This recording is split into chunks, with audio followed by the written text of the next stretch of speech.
سب سے پہلے تو میں آپ سے ایک بات پوچھنا چاہتا ہوں کہ آپ یہ بتائیے، کیا آپ کے منہ میں پان ہے یا دل باغ ہے؟ بات تو کچھ ایسی ہے، اس نے آتے ہی سلام کیا، آپ کا کوئی جواب نہیں آیا، جاتے ہوئے سلام کیا، آپ کا کوئی جواب نہیں آیا۔ میں نے اگرچہ جواب دیا ہے، وہ میری ذمہ داری ہے، لیکن یاد رکھیے سلام کا جواب دینا آپ کی بھی ذمہ داری ہے۔ چلو دیکھتا ہوں، ہو سکتا ہے اس بچے کی آواز آپ کے کانوں تک نہ پہنچی ہو، ہم اس کو بھی مان لیتے ہیں۔ اب میں آپ کو سلام کرتا ہوں، اب دیکھتا ہوں آپ کے کان ٹھیک ہے یا مائک خراب ہے۔ السلام علیکم ورحمۃ اللہ وبرکاتہ۔ ماشاءاللہ کچھ تو جاگے ہوئے ہیں، ایک ہلکا لگ رہا ہے کہ وہ کمزور ہے۔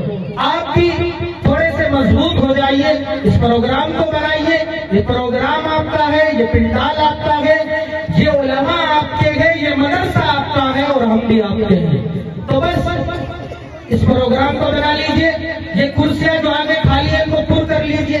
اچھے لوگ ہوا کرتے بنا کہے یہ کام کریں، آپ کریے۔ بچے ادھر آ جائیے، بچوں کو آپ یہاں بٹھا دیجئے، قاری صاحب وہاں لگے ہوئے ہیں، قاری صاحب آپ ان بچوں کو ادھر بٹھا دیجئے۔ دیکھیں ماشاءاللہ پروگرام کا ماحول بن چکا ہے، ہمارے علماء کرام تشریف لا چکے ہیں۔ آپ اس مدرسے سے محبت رکھتے ہیں، ان علماء کرام سے محبت رکھتے ہیں۔ جو بھائی تھوڑے سے ادھر آپ بھی آ جائیے، یہ دروازہ چھوڑ دیجئے، ماشاءاللہ آپ اچھے لوگ آ جائیے۔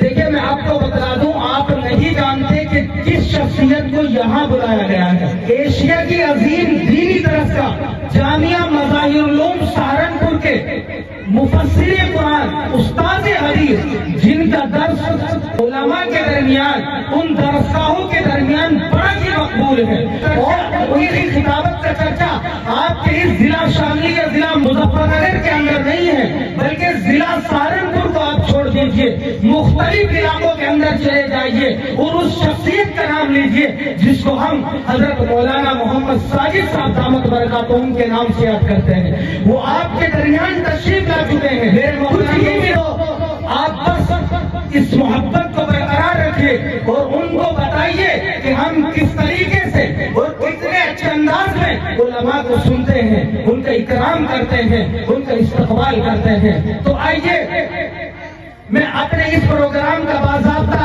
اور باقاعدہ آغاز کرنے جا رہا ہوں۔